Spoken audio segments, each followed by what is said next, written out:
Assalamualaikum warahmatullahi wabarakatuh. Saya di sini Aulia Anfa Nurul Hana dengan NIM 2020121082 dari kelas akuntansi B ingin berkitobah dengan tema Islam kebangsaan dan nasionalisme. Jadi langsung saja mari kita mulai. Bismillahirrahmanirrahim. Pertama-tama marilah kita panjatkan rasa syukur kita kehadirat Allah Subhanahu wa Ta'ala yang telah memberikan kita nikmat yang tidak terhitung banyaknya, sehingga kita bisa merasakan indahnya hidup hingga detik ini.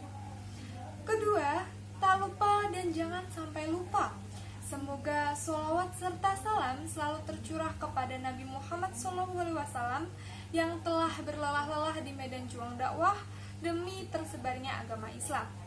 Begitu juga kepada para keluarganya dan sahabatnya serta pengikutnya hingga akhir zaman. Rasulullah senantiasa menasihatkan kita tentang takwa dalam setiap khutbahnya. Maka marilah kita tingkatkan ketakwaan kita kepada Allah Subhanahu wa Ta'ala dan berusaha menjalankan perintah-perintahnya dengan penuh cinta dan tidak asal gugur kewajiban semata.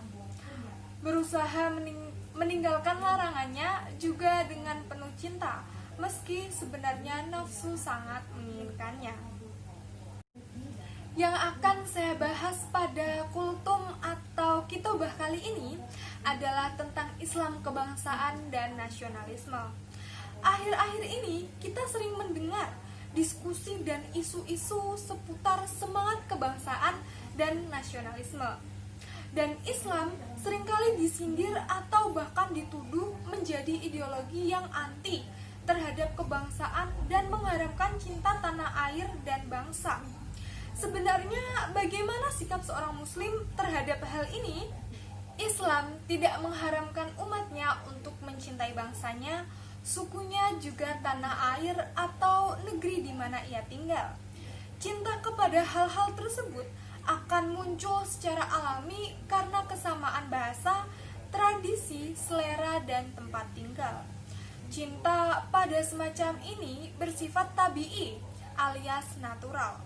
Nah, contoh konkretnya nih, kebanyakan orang akan lebih memilih istri atau suami dari bangsa yang sama. Alasannya, kesamaan bahasa. Kebanyakan orang juga lebih memilih tinggal bersama orang-orang yang bahasa atau kulturnya itu sama, jadi memudahkan dalam banyak hal. Hal ini wajar dan diperbolehkan. Namun, kecintaan kita terhadap semua hal itu haruslah proporsional dan tidak boleh melebihi atau merusak kecintaan atas dasar iman dan Islam. Cinta pada saudara seiman dan seislam harus menjadi prioritas, karena persaudaraan inilah yang diakui oleh Allah. Semua dalil mengenai ukhuwah Islamiyah dan Al-Quran maupun hadis mengarah pada ikatan persaudaraan karena iman dan Islam, bukan yang lain. Jika kecintaan kepada bangsa, suku, dan tanah air atau yang biasa kita sebut dengan rasa nasionalisme itu melebihi kecintaan kita terhadap saudara seiman, berarti kita telah terjebak terdalam sikap asobiyah jahiliyah atau fanatisme jahiliyah yang dicela dalam Islam. Lalu sebelum kita terjun lebih jauh, apa sih yang dimaksud dengan nasionalisme? Nasionalisme adalah satu sikap politik dari masyarakat suatu bangsa yang mempunyai kesamaan kebudayaan dari wilayah serta kesamaan cita-cita dan tujuan. Dengan itu, masyarakat suatu bangsa akan merasakan adanya kesetiaan yang mendalam kepada bangsa itu sendiri. Indonesia adalah negara kepulauan dengan ribuan pulau yang tersebar dari Sabang hingga Merauke, sehingga menghasilkan masyarakat dengan latar belakang yang berbeda-beda. Nasionalisme merupakan suatu paham yang mengutamakan persatuan dan kebebasan bangsa. Nasionalisme memuat beberapa prinsip, yaitu kesatuan, kebebasan, kesamaan, kepribadian, dan prestasi. Nasionalisme juga dapat diartikan sebagai perpaduan dari rasa kebangsaan dan paham kebangsaan. Dengan semangat kebangsaan yang tinggi, kekhawatiran akan terjadinya ancaman terhadap keutuhan bangsa akan dapat dihindari. Nah, lalu kembali ke topik nih. Contoh dari kecintaan kepada bangsa dan tanah air yang melebihi cinta kepada saudara seiman itu seperti apa sih? Contohnya yaitu seperti sikap yang abai dan tidak peduli pada penderitaan saudara seiman, sebangsa apalagi bangsa lain yang tidak senegara. Saat saudara seiman dari bangsa lain menderita karena penindasan, pengusiran, dan berbagai konflik lainnya, kita bersikap tidak peduli dan enggan membantu karena merasa mereka bukanlah saudara sebangsa dan setanah air. Padahal iman dan Islam tidaklah dibatasi suku, warna kulit, dan negara. Cinta dan persaudaraan iman adalah persaudaraan manusia sedunia dan bahkan sampai akhirat. Jika cinta kepada bangsa mengakibatkan fanatisme seperti ini, maka cinta semacam ini adalah termasuk perbuatan yang tercela. Selain tidak boleh melebihi dan menghalangi kecintaan pada saudara seiman, cinta pada saudara sebangsa dan setanah air juga tidak boleh membuat kita membiarkan mereka melakukan kezaliman. Bukan disebut cinta namanya membiarkan saudaranya melakukan kezaliman. Oleh karenanya, kepada saudara sekutu dan sebangsa, kita harus tetap mengajak kepadanya hidayah kepada Allah dan mencegah kemungkaran yang dilakukan. Rasulullah SAW bersabda, "Bukan termasuk golongan kami orang yang mengajak kepada asabiyah, bukan termasuk orang golongan kami yang berperang kepada asabiyah, dan bukan termasuk golongan kami orang yang mati karena asabiyah." Hadis riwayat Abu Dawud nomor 4456. Putri dari Watsilah bin Al-Asqa, ia mendengar ayahnya berkata, "Aku berkata, 'Ya Rasul, apa itu asabiyah?' Rasul menjawab, 'Engkau menolong kaummu dalam kezaliman.'" Hadis riwayat Abu Dawud nomor 4454. Dengan batasan ini, kecintaan kita kepada saudara sebangsa dan setanah air justru akan lebih adil dan proporsional. Bukan cinta membabi buta yang membuat kita mengabaikan saudara seiman, atau cinta yang mencelakakan karena membiarkan saudara sebangsa melakukan kezaliman. Tidak sedikit yang berkoar-koar cinta kepada bangsa dan tanah air, tapi diam saat saudara sebangsa terkena musibah. Diam saat saudara sebangsa yang juga saudara seiman membutuhkan bantuan karena musibah atau kezaliman oknum-oknum tak bertanggung jawab. Diam saat penjajah modern dari kalangan kapitalis mengajak kedaulatan dan merebut sumber-sumber daya alam di tanah air sendiri. Sikap nasional itu memang penting. Jauh dari itu, wajib untuk umat Islam mengikuti petunjuk Al-Quran yang mutlak. Maka dari itu, Islam mempunyai pandangan sendiri tentang nasionalisme. Mungkinkah kita menjadi muslim taat sekaligus nasionalisme sejati pada saat yang bersamaan? Nah, jawaban ini sangat tergantung kepada definisi, persepsi, dan penghayatan kita atas makna nasionalisme itu sendiri.